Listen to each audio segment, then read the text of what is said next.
تو ناظرین آپ دیکھ رہے ہیں عدیم کرکٹ ولاگ۔ جیسا کہ آپ کے علم میں ہے کہ میں نے بابر اعظم کے متعلق فل ڈیٹیل وائز ویڈیو شروع کی ہیں، اس کا تیسرا پارٹ لے کے میں حاضر ہوں۔ زمبابوے کے خلاف کامیاب ڈیبیو کرنے کے بعد سب کی نظریں بابر اعظم پر جم گئی تھیں۔ بابر اعظم کے گھر والے بہت خوش تھے بابر اعظم کے شاندار ڈیبیو پر۔ مطلب ابھی تو کریئر کی شروعات بھی نہیں ہوئی تھی، ایسا سمجھ لیجیے۔ 2015 کے جولائی کے مہینے میں ہی بابر اعظم کو سری لنکا ٹور کے لیے سلیکٹ کر لیا گیا۔ یہ بابر اعظم کا پہلا بیرون ملک دورہ تھا۔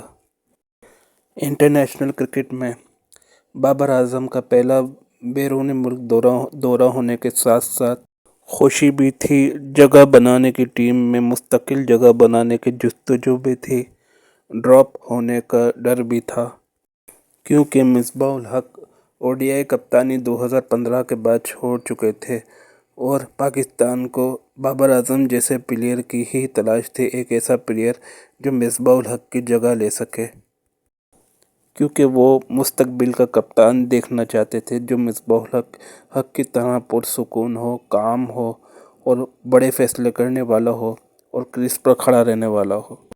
جب دورے کا آغاز ہوا تو سری لنکا کے میدان دمبولا میں بابر اعظم کچھ متاثر کن کارکردگی نہ دکھا سکے، صرف 25 رنز بنائے انہوں نے 30 گیندوں پر۔ پاکستان میچ جیت تو گیا لیکن بابر اعظم کے پہلے بیرون ملک او ڈی آئی ڈیبیو میں متاثر کن کارکردگی پہلے او ڈی آئی میں نہیں آئی۔ اب سب کو انتظار تھا دوسرے او ڈی آئی کا جو پالے قلعے میں کھیلا جانے والا تھا۔ دوسرے او ڈی آئی میں پاکستان نے ٹاس جیت کے پہلے بیٹنگ کی، لیکن بابر اعظم نے دوسرے ون ڈے انٹرنیشنل میں بھی صرف 12 رنز بنائے 19 گیندوں پہ اور سری لنکا یہ میچ 2 وکٹوں سے جیت گیا۔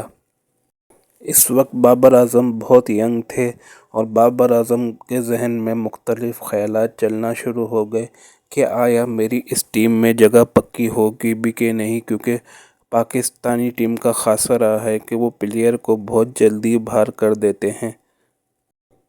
ایک طرف تھا شاندار ڈیبیو، دوسری طرف تھا سری لنکا کا وہ دورہ جسے بابر اعظم بھلانے کی کوشش کرنا چاہ رہے تھے۔